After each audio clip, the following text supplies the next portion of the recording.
All right, everybody, welcome to this last, to our last webinar. And let me see. There we go. Today we're going to talk about processing and value-added products. And we're going to spend some time on the legal sides of that as well. Before we start doing this, I want to introduce Melinda Schwartz. She will be talking about, she will be adding information to what we already have on food safety. Before we start, a couple of important things. To keep in touch with me and to receive information after this webinar series is over, please email me at my email address. If you don't, we will not be able to get a hold of you because we don't want to suppose that everybody who joined this webinar wants to hear from us again. So we really have to wait on your reaching out to us. So please let me know. If you already let me know that you want to be on my list, then you're good. For people who signed up for the field day, April 30th, please confirm that by sending an email to Suzanne at the email address. And you also should have received an email from Suzanne or from UMES asking you to confirm that you will be at the field day. Field day is going to be, it's going to be really nice. We are having Dr. Hirsch from the University of Maryland Extension, who's going to talk about the cover crops, and she will have examples with her for what it actually does to the soil. She'll bring some giant roots. We also have Dr. Nadine Burton, who is a specialist in growing, among a lot of other things that she grows. She's a specialist in growing turmeric and ginger and hibiscus. So it's going to be interesting. Besides that, I will show what we're doing here and share some tools that we have. We will be digging out some roots and doing some stuff. So please send an email to Suzanne if you will be there. Then my plan is to set up a regular Zoom call for the growers. If you want to be part of that, again, send me an email. If you have a panic attack because your seeds don't come up, please give me a call and I probably will be able to help you or at least calm you down. Or if you just have a simple question, just let me know. I really hope that if the growers in this area are going to work together, that we can actually really grow the herb growing industry. So please do emails. All right, we're going to start out with just a couple of examples, and some of it overlaps what we have discussed earlier. Processing leaves. The one thing you want to keep in mind the whole time while you are harvesting is that you want to limit the dirt on the plants. It looks clean, but you never know what's on it. So make sure to always check if there's any bird poop or if there's any insect or any live creature in there. If that's the case, take it out and throw it away. You see the paper bag, always use a bag or a sheet to put it in, never throw it on the floor. You don't know what's on the soil where you throw it on. Then in Maryland, you have to wash or spray your cut herbs. And we'll get back to that later.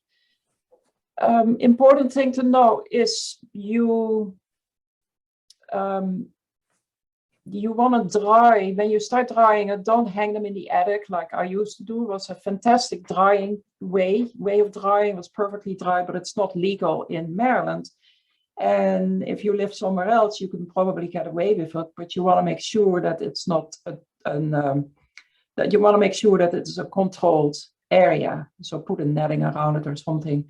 Always have airflow and get rid of your moisture by having an exhaust system.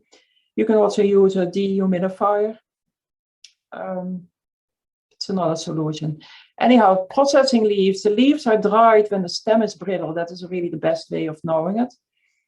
And the garbling, we talked about that. That's where you crumble your leaves. You can also strip them. Very important to have an identifying lot number for every harvest, which can be, for instance, the date. He's picking the herbs on, say, July the 5th, and then you can, the easiest way is to do HB for holy basil, and then July the 5th. That's the very easiest. There are much more advanced ways of doing that. Then one thing that's important is write an SOP. An SOP explains the steps of your processing. I think the next one is an example of an SOP. Yes, SOP, standard operating procedure.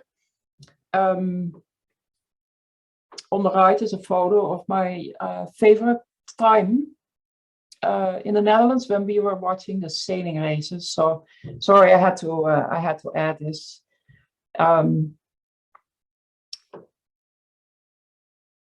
Standard operating procedure is a cut-up description of what exactly you're doing. And I made an example here of what you do when you have just dried your herbs. So this is really step by step. The reason you do this is you want to know exactly what you do in case somebody else is going to do the work. Also because it's a requirement from in most food regulations, not only in Maryland. I suppose other states also want you to do an SOP. Best thing to do is have 2 people and do it slow. Take step by step. Take dried herbs out of dryer. Wear gloves. You can go one step further and say what kind of gloves.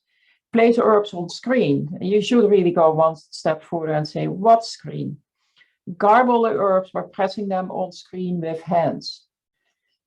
Catch the herbs in the stainless steel bowl. Remove from bowl and put in bag number 3. So somewhere you have defined the bag numbers. Write herb name in English and Latin and lot number of bag. Seal the bag. Place bag in container. So this is one step in your whole process. And that's just how to do it, one by one step by one step. Melinda, do you want to add something? Yeah, that's the more detailed, the better, right? And that helps people if you're trying to, if you have people helping you out, then you don't have to explain so much. If the SOP is hanging on the wall in front of the workstation, that gives your volunteers or your helpers a reference. So then you've got time to do whatever else you have to do. And yeah, like you could make sure you weigh it. You could add that into your SOP that you're weighing it out. Yeah, we should have added that. Yes. Yes. And the smaller the steps, the easier it is. That's really the trick. And do it for everything that you do. And there was one more point I wanted to say. I forgot. We'll get back to that. If you have any chat question, if you have a question, please put it in the chat. Yep, we're watching. You're watching? Yep, I'm watching them. Okay. Right now it's quiet. Okay. Yeah, somebody asked the exact agenda for the field day. Oh, I don't see that. Oh, I see over here. There's another place. Yeah, got it. Yeah. You want to answer that? Answer later. Later, right? Okay. Yeah. There you go. Something.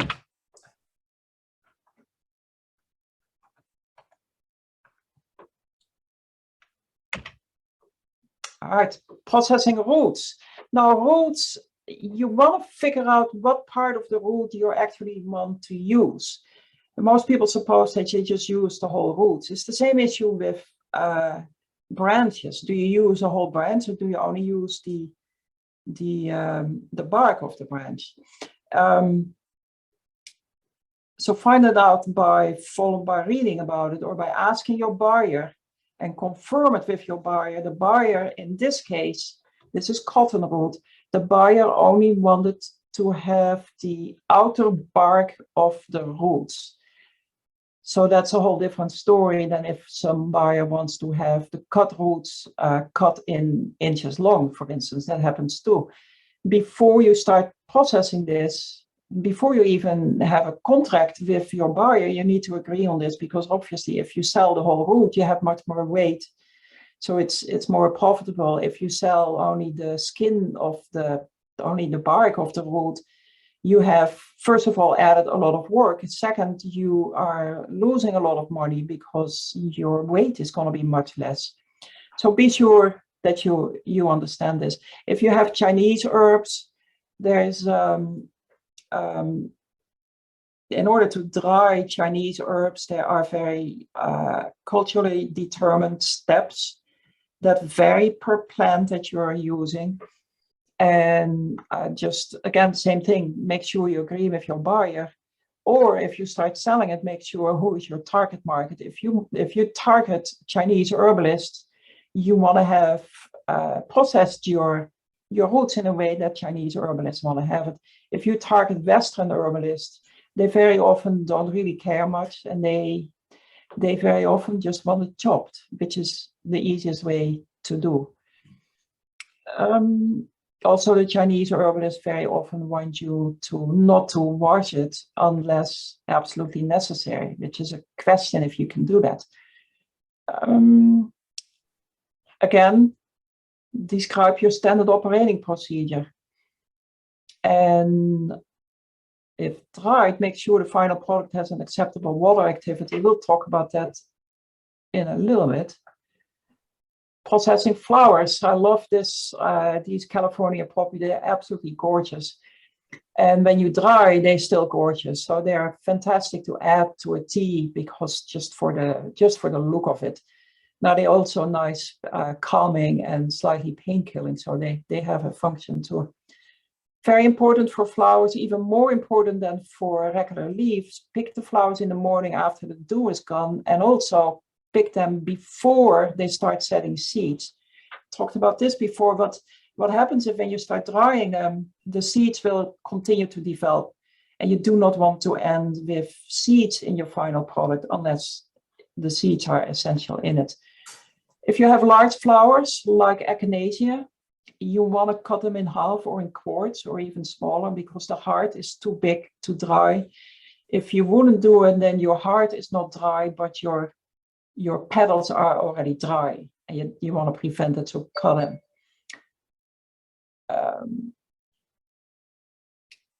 Same thing, write an SOP, because what you're doing is really standard. And what you want to do is you want to have an SOP for the different parts. You want to have a separate one for the leaves, separate one for the roots, separate one for the roots if you harvest or if you want to sell only one part of it. And basically, as soon as something is different, you want to write another, or you want to make an addition to your SOP. Even for flowers, there can be differences. The chamomile you dry without any greens. The California poppy, you include a little bit of green. SOP is also important when you start selling your products, because then the buyer can see what you have done and talk with you about the process, and you can show that you have been following a really solid process. Water activity. I thought I put this photo on here. This is probably a much more favorite water activity for a lot of people. This is my home city, Utrecht in the Netherlands. There is a canal going through the city, and it has these terraces for about, like on both sides, for at least half a mile. So it's fun. You can get up by boat, or you can go on the street and go down. We're not talking about that kind of water activity. The water activity is an indication of the amount of freely available water. So the difference between water content and water activity is water content is any kind of water in your herb, your dried herb, and the water activity is only the amount of water that is available for fungi, for instance, or bacteria to start growing with. So it's basically the most important determination how safe an herb, a dried herb, is. Food safety requirement, the Maryland food safety or herb drying requirements, they request that you reach a certain water activity. And so what you want to do before you go for your license, you want to make sure you have the right water activity, that you want to make sure that you dry your herbs good enough. And for us, in order to help you to reach that, we have Melinda, who will be able to test your water activity before you actually send it to the Maryland Department of Health. And I guess she won't mind doing that same thing for people in Delaware or Virginia. Because even although their states don't require it, it's still good to know if you have a safe product or not. Definitely if you start producing a lot and start selling wholesale, a wholesale buyer wants to know the product is absolutely safe. So if they are smart, they ask you for the water activity. Other reason to do it is if you dry your product too much, you lose weight. And by losing weight, you will lose money. You really want to be on the top level of the water activity in order to have a safety, but also have the most weight. Melinda, you want to add something? Yeah, no, I'd be happy to just, if you have a recipe and you have a way set that you like your product and you just want to be sure, just send me a sample and I can measure it for you. Then you could get a water activity meter for about $560 at Amazon if you want to do something like that yourself, but that's kind of a lot of money, so I don't mind doing it. And then, but if you are trying to do this in Maryland and sell it and be licensed, then you do need to send your product to a certified lab. And right? Are we going to say that, Henriette? Anyway. No, I didn't say that. That's a good point.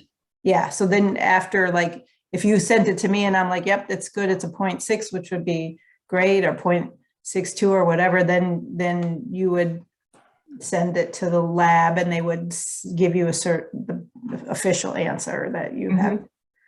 And yes, that you would give that to Maryland Department of Health. Okay. And so you don't have to do it every time you dry. You have to do it when you're going for your license. And then you don't have to do it for every plant, but you have to do it for groups of plants. So for all your roots, you do it once. For all your flowers, you do it once. For all your leaves, you do it once. You might do it 2 or 3 times, just to make sure that you cover more different kind of leaves. Some leaves are more oil rich than other leaves. The health department in Maryland will only require that you do it 1 time for one part of the plant.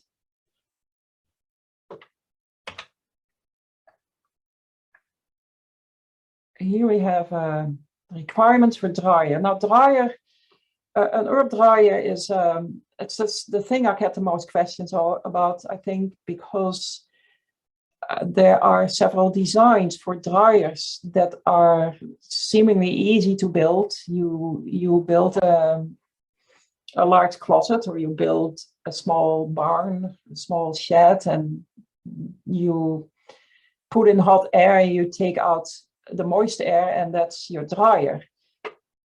That's a very, very short summary of what it can be. The one thing that's extremely important is you realize where you are. If you have a design for a dryer that is actually working in Vermont, for instance, where first of all the temperatures are lower for most of the year, and second, the humidity is much lower.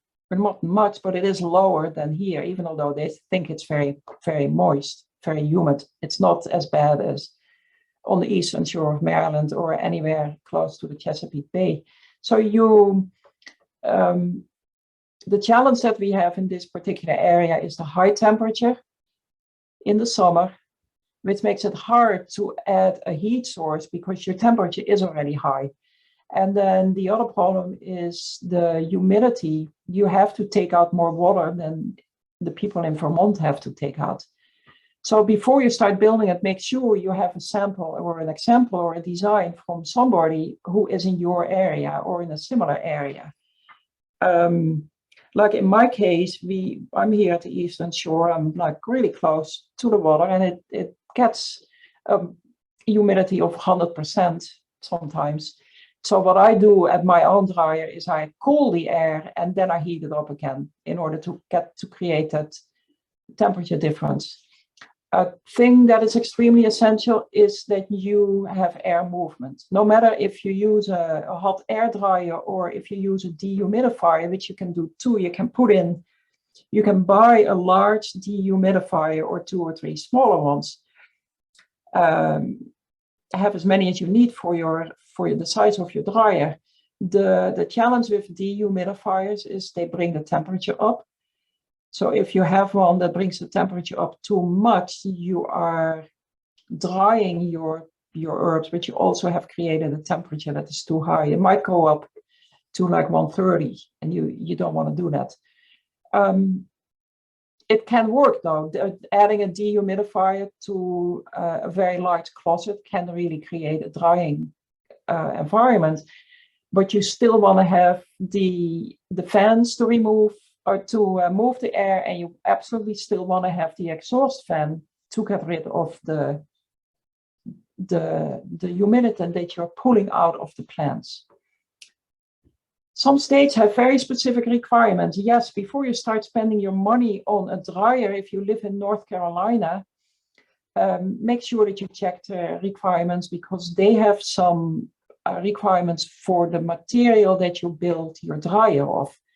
In Maryland, there is the requirement that everything that touches the plant needs to be food safe material, and everything else needs to be washable.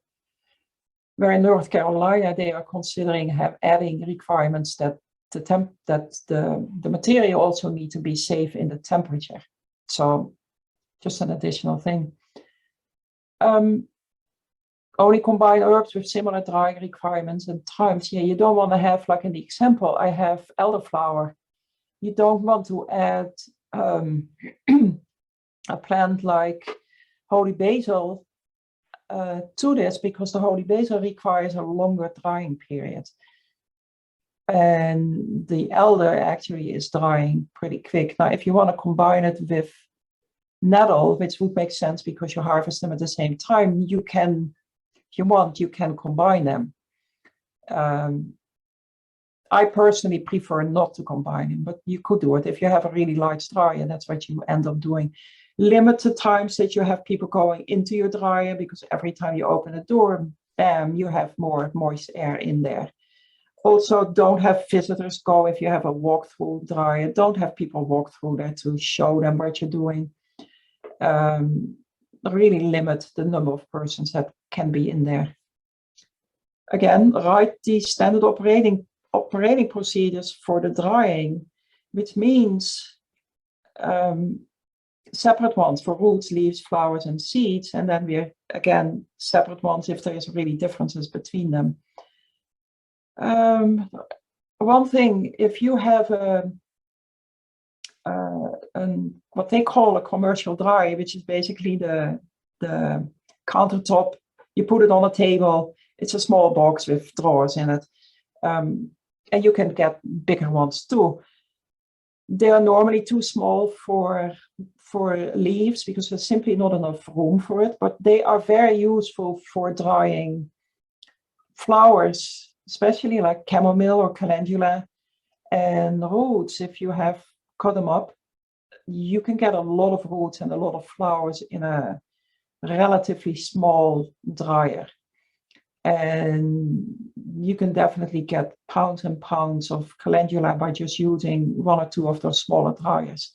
Those smaller dryers in Maryland are always, per definition, approved by the state.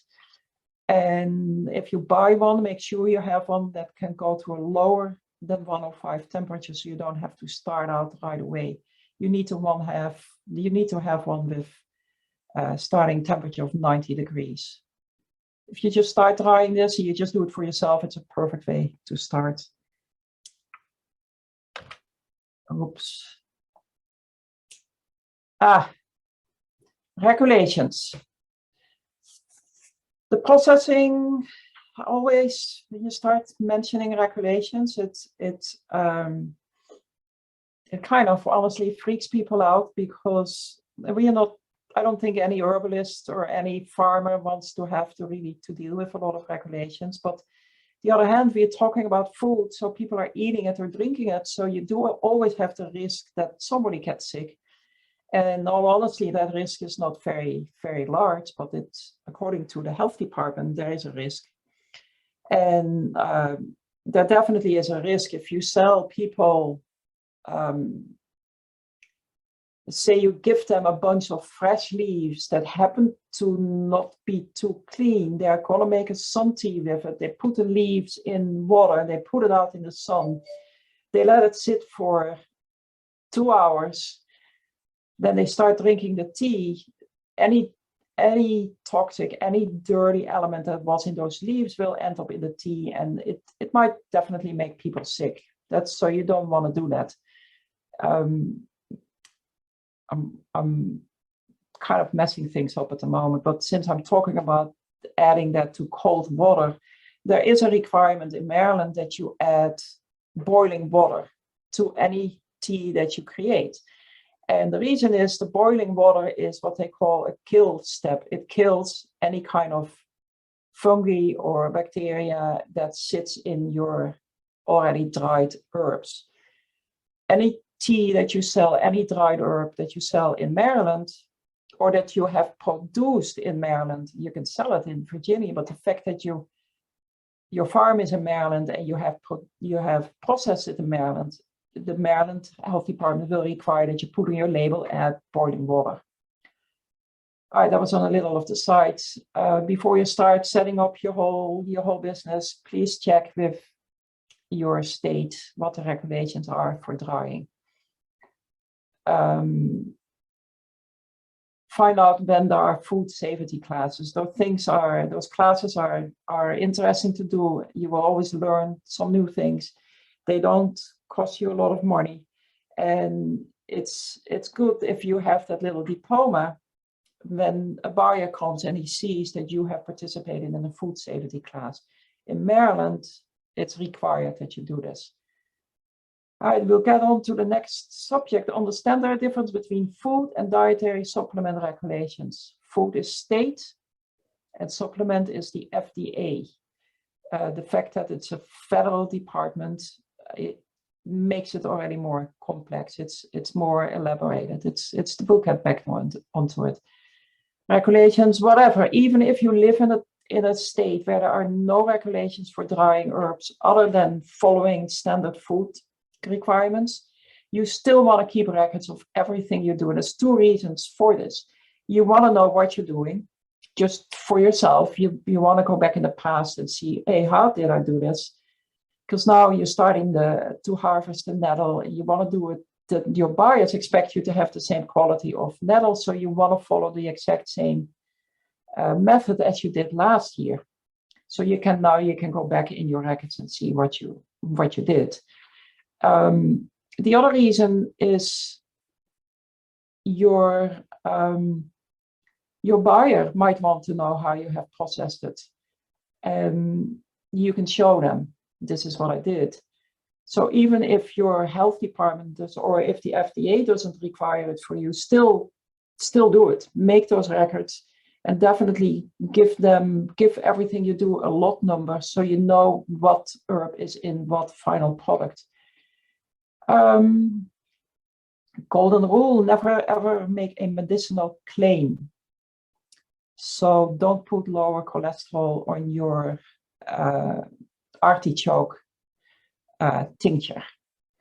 Also, don't put it on a topical product. Don't say prevents eczema. It's, as soon as you do that, you first of all get the attention of the FDA. You second, they might declare you a drug or a supplement, which means you fall into a different category.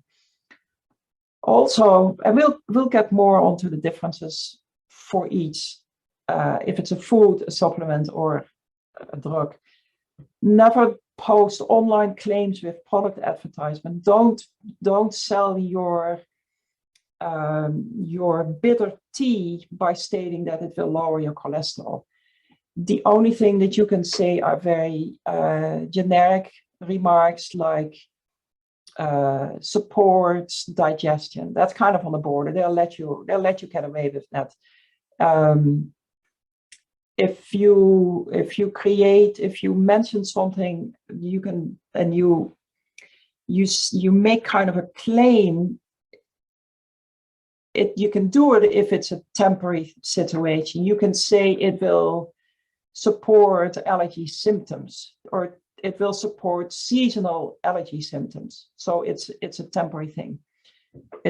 That is allowed, but you're still not allowed to support a temporary cholesterol issue. That's still out of the picture. Don't post online claims with product advertisements, so that's clear. Also, don't share digital posts that, like, say, Mary really liked your sleep tea, and she said it's fantastic. It has taken away my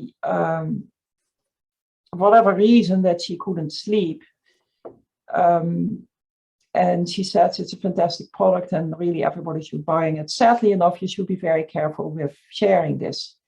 As soon as somebody says, since I have been drinking your bitter tea, my cholesterol has gone down, don't post it. That is an absolutely no to do. And sometimes you want to do it, but you don't. It's not like they're going to hang you right away or slam you with a fine, but you might get the attention from the FDA. You don't want to get the attention from the FDA. Melinda, you want to add anything? No, that's all. Sounds good.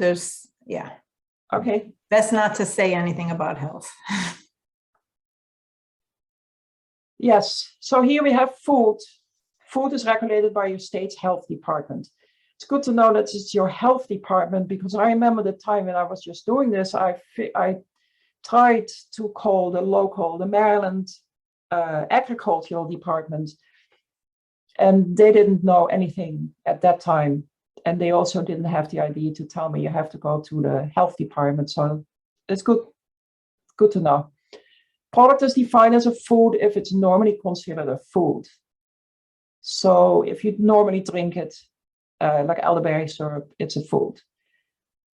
Flower essence is a food because you still, although we take minimal drops, it's still basically water. Herbal vinegars are food. Now, this is a gray area because you can make an herbal vinegar that's very strong, and that's basically a tincture with, instead of alcohol, you use vinegar. I am pretty sure that is still considered food, but I'm not totally sure. You want to make sure that you advertise it in a way that it's a vinegar and not a tincture.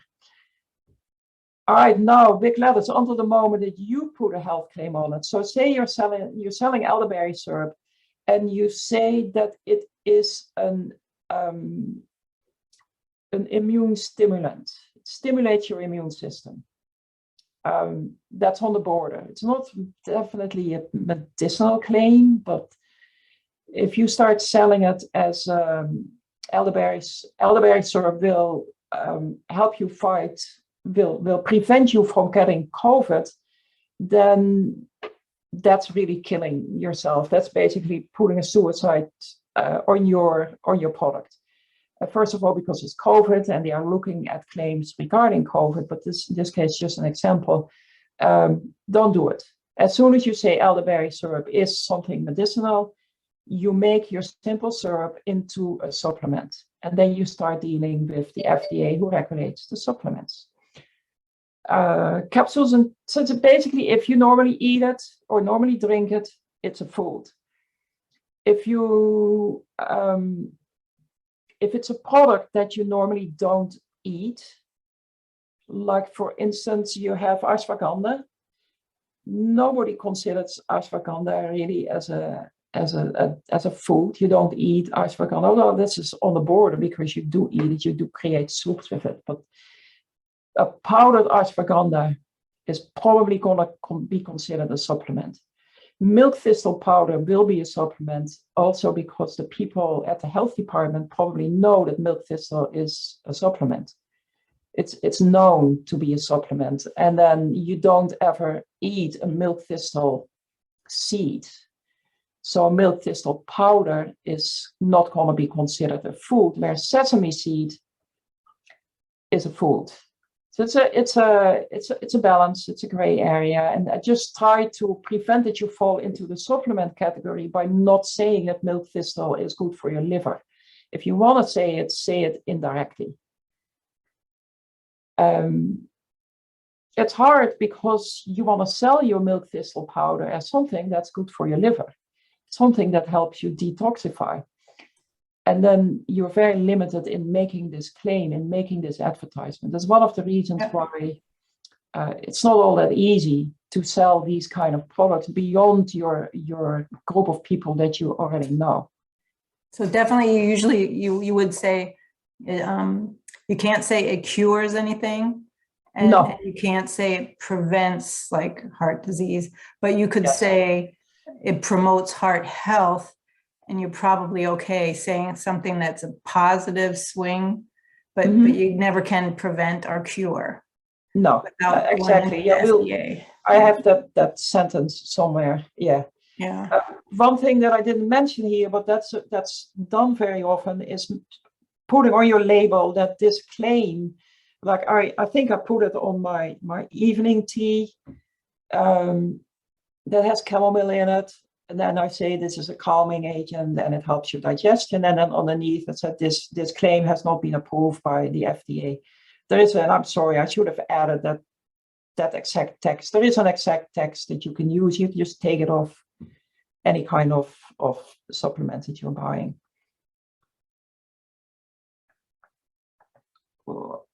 Dietary supplements. So now we are at the FDA,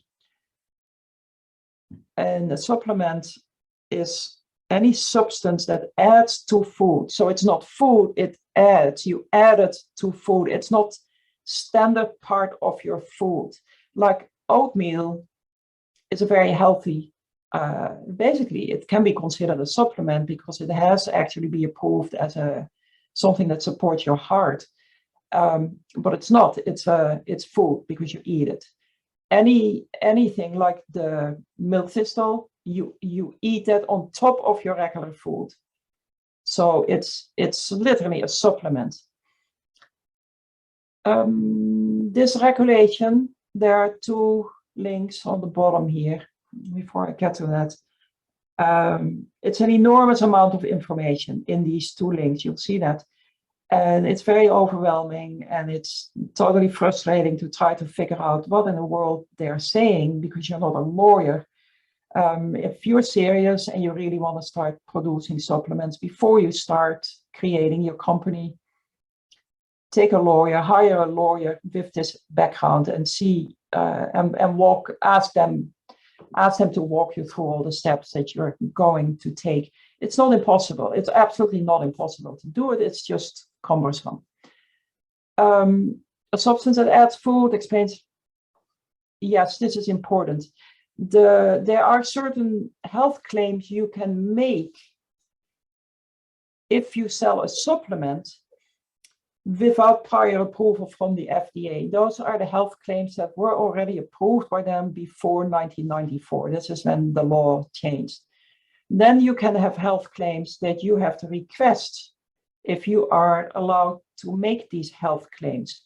That process also is not that problematic. Like I could request to mention that chamomile helps somebody sleep, because there is a huge stack of research that is valid research, high quality, and that really shows that chamomile helps you sleep. Same probably with the milk thistle. There's a lot of knowledge about milk thistle that it does help your liver recover from whatever damage. But you need to go through this process. And I have never gone through it, and I don't know what form you need to use, but that's why you need this lawyer. Just get in touch with a lawyer and see what you can do. The dietary, the DSHEA also contains the current good manufacturing practices. And this is a large document with a lot of very, very strict regulations for what you can do when you create your supplement. And this is why you don't want your tea to be brand marked as a supplement, because it drops you into this complex, huge amount of regulations that are doable, but very, very extreme. A challenge that you have if you are a small company, it is very expensive to follow all these regulations. So if you are just a one-person company, think about it twice before you start doing this, because first of all, you need to hire somebody for the food or for the safety processing. You need to have another person who keeps track of what you're doing. It's still doable. Let me see if we can open this link. It's probably going to take too long because my computer works very slow.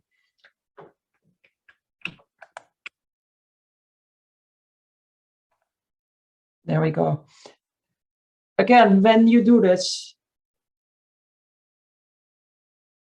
so exciting, and then it goes to the wrong thing. There we go. I just want to show this to you. It is actually a very good website, and it definitely tells you everything you need to know. It's specifically for dietary supplements for the industry, and you can go from here to small business. Can you share that screen? Oh, I'm sorry. I thought it automatically would share. And I'm going to put the disclaimer in the chat. I found the disclaimer. Oh, yes, that's a good idea. Here we are. I'm sorry. Thank you, Melinda. No problem. Can you see it now? Yes. Excellent. All right, so let me go back on the top. Information for industry on dietary supplements. In here is a link for small businesses. And in here are every single step that you need to take. Small entity compliance guide. I can go for one link. So what happens, this is really where if you are going to be a small company, this is where you're going to be. You definitely want to keep this link and check it out. And when you can't sleep at night, just start reading it. You might fall asleep while you're doing that, or you get a panic attack because it's so complex. 2 things you want to remember: hire a lawyer if you really want to do this. And second, don't freak out, but just read one by one. Everything is doable, even on your own, as long as you make it into small pieces. Don't read this whole thing in one day. Just do little by little. There's requirements for personnel, for your physical plants, for everything, equipment, utensils. There's a requirement for control. You need to have a master manufacturing record, which is a little bit more than just a record of what you're doing. Then, well, just have fun checking this out. Let me see if I can go back to my original one.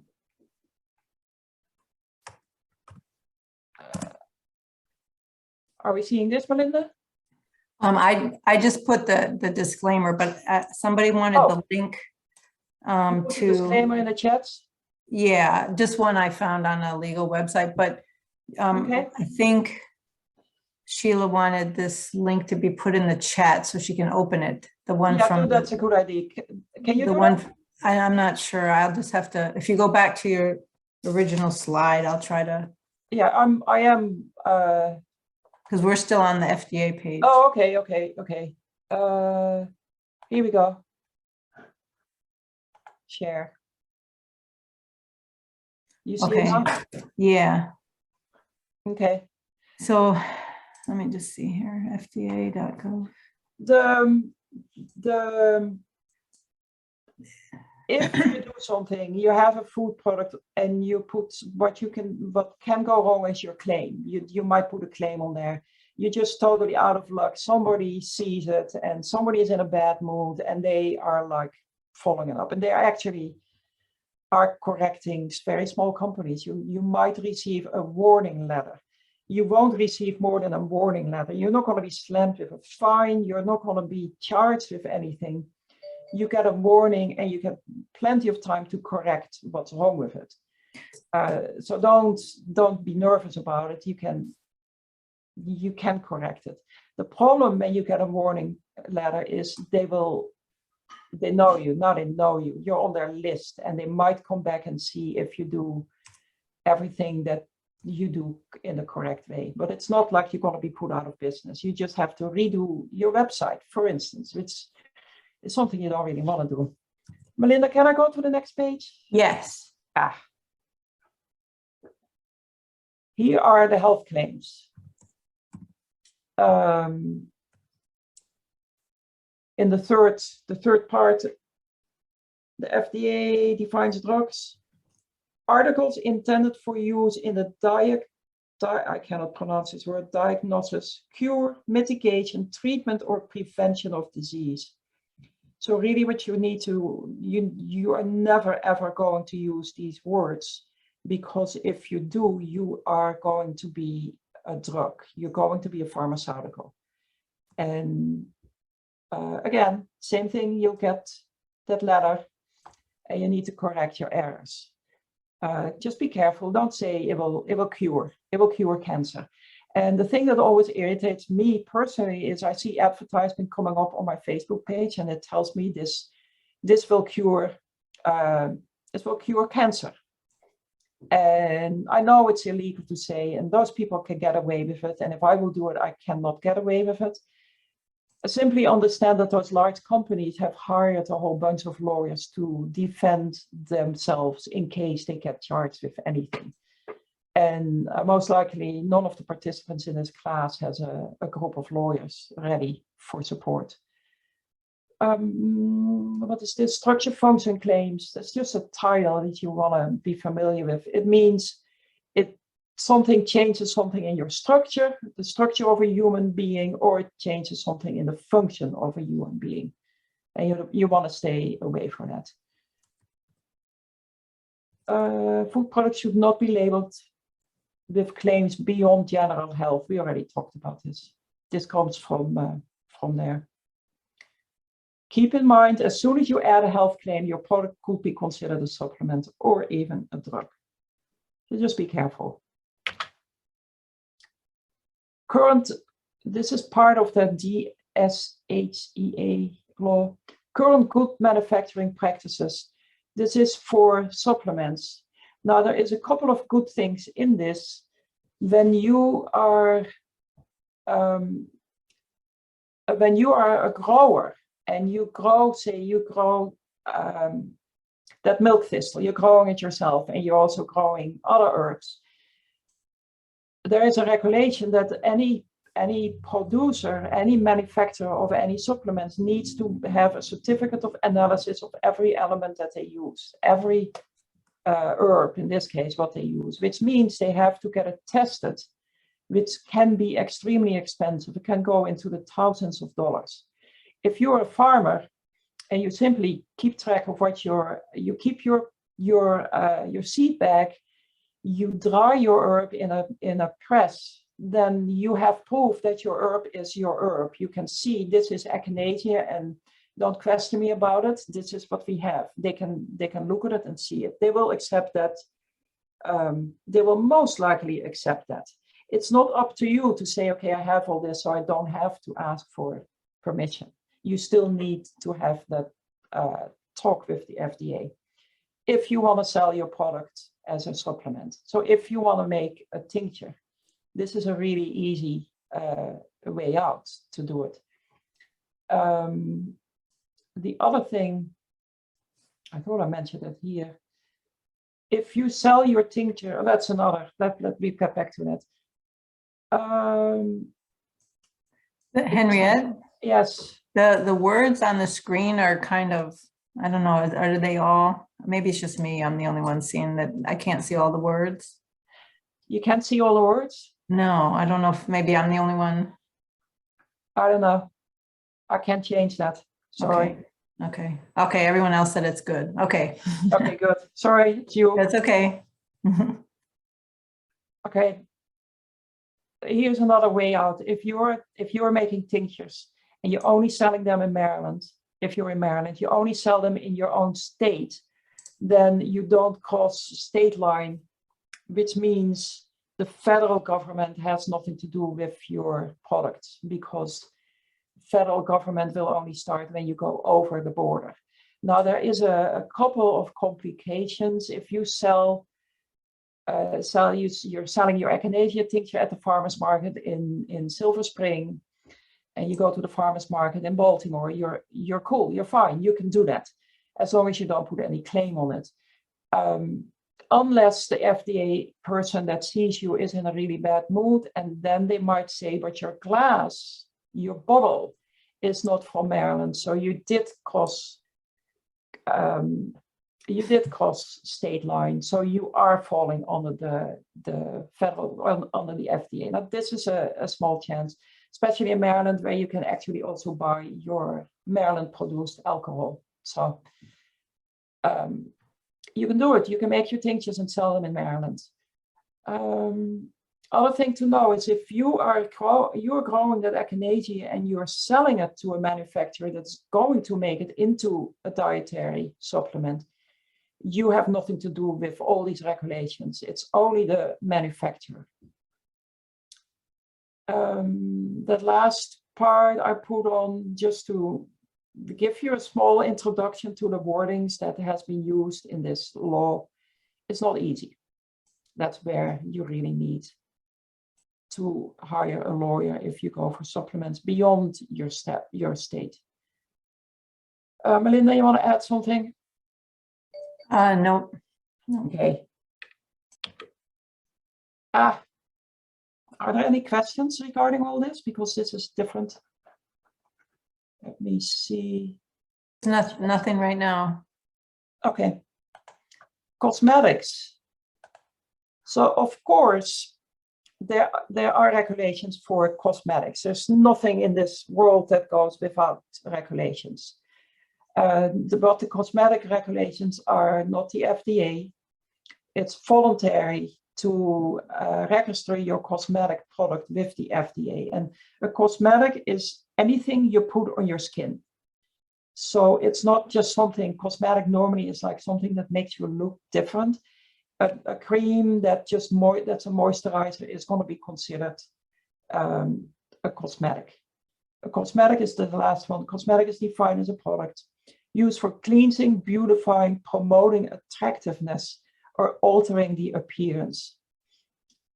In other words, it's not a drug. It starts being a drug as soon as you say this. St. John's wort oil is an anti-inflammatory for snake bites. It's still on the border because it's not really a medicinal term, snake bites and anti-inflammatory, but you have to be careful. So don't put it on. And here, Melinda, can you put this in the chat too? Those are regulations for cosmetics. You do it? I can probably do it. You still want to follow all the other regulations, even though it's not a food product. You want still to describe what you're doing. You want to have it labeled in the right way. You want to have it. You want to have your standard operating procedures. You also want to do some safety checks, so you know you have certain moments where you check if everything is correct. You're not going to automatically make a cream. You have a point where you see if the substance is correct. For creams, it's extremely important anyhow, because it's not that easy to make a cream, and it's not always. Any cream maker has once in a while a batch that goes wrong, so you wanna check it. Did you put it in, Melinda? Anthony did. He's way faster than me. Thank you, Anthony. We're gonna miss you. All right, tinctures and capsules. So capsules and pills. Capsules are really cool to make. I have made in the past. I've made a lot of capsules, and it's a very good way of getting an herb like that milk thistle powder into somebody. And you could probably get away if you only sell in your own state, and only use herbs grown by your own farm. No health claims, and you still want to keep all the records. Just to make sure that UMES doesn't say just go ahead and do it. We strongly advise to consult a lawyer prior to creating any kind of supplement, even the ones that you only sell in your own state. And we really do not advise to produce capsules, even if you can sell them as definitely not in Maryland. If you sell them as a supplement, because you have a dried herb in there, most likely, you're gonna hit the health department because you have also dried a substance in there, and you will have to follow the regulations for drying, which means you put on your label, you add boiling water. So, but I don't really know what they will do with this. That's why I say we will have to look into this. I have been looking into this, and I cannot find it out. I think if you plan on doing this, just be careful. And again, don't freak out about it. If you do it wrong, you will not be fined. You will get a warning letter.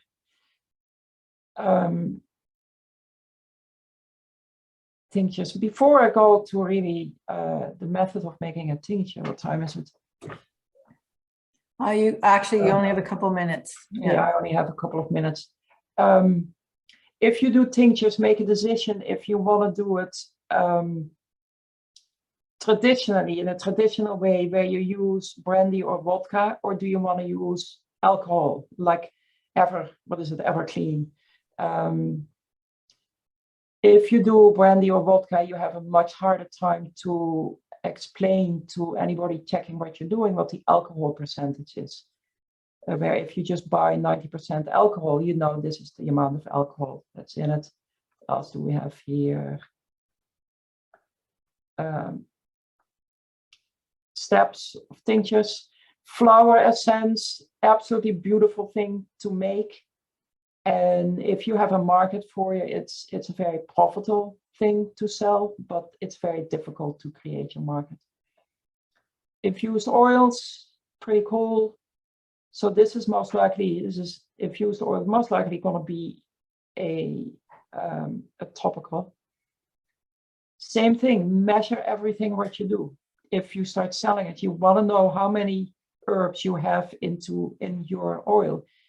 The way I do it is I just put it in a mason jar and I add oil to it. You want to weight everything. Couple of examples what you can do. The one thing I added here is non-edible value-added products like classes. Thing to consider, classes for me in the past before COVID have been a very nice source of income because there's a lot of people that want to learn about herbs, and it's only getting bigger. Agritourism is very often an herb garden looks pretty, so hey, invite those people. Just make sure you have an insurance that covers visitors.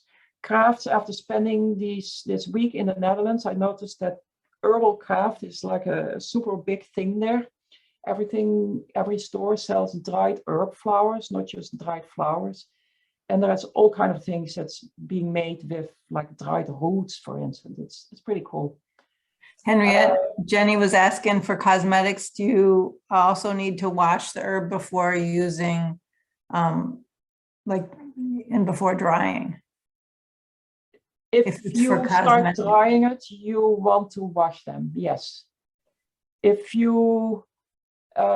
it's for cosmetics?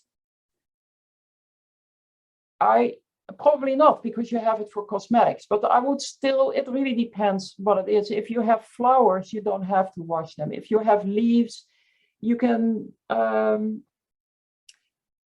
It's up to you. I don't think there's a regulation for it because it's a topical product.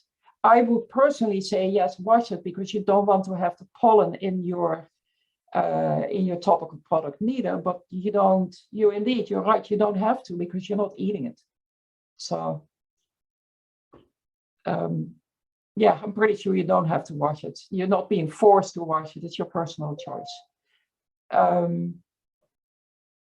Cost profit pictures can look fantastic for all those added value products. So just keep in mind, advertising, insurance, and administration can be really very expensive. You don't just go out and you sell your produce, your creams or your teas without building up a huge number of customers. They also don't buy it every week. They keep it for a while. I think we'll stop at this. I want to answer the Q&A question on the open house, or I mean the field day. I don't know who asked this. How long is the field day? We start at, sign in is 9:30. We start at 10. At 11 o'clock, we have the woman, Sarah, talk about the cover crops and the soil improvement. That's exactly at 11. We will not have a lunch because it's a free one. We have an hour planned for people to go for lunch in close by, or if you bring your own lunch, then while you're here, we can still continue to talk about herbs and we can still answer questions. We will stop the day officially at 3 o'clock, but it's the same as with the lunch. I will still be there to answer more specific questions for your situation and your farm. And so, yeah, I know 2-hour drive, you have to go all the way up till here. It's one reason we do these kind of things in April, so you don't have too much bus traffic. So yeah, starts at 11, official end is at 3. You can come at 9:30 and then end at 4, whatever you want.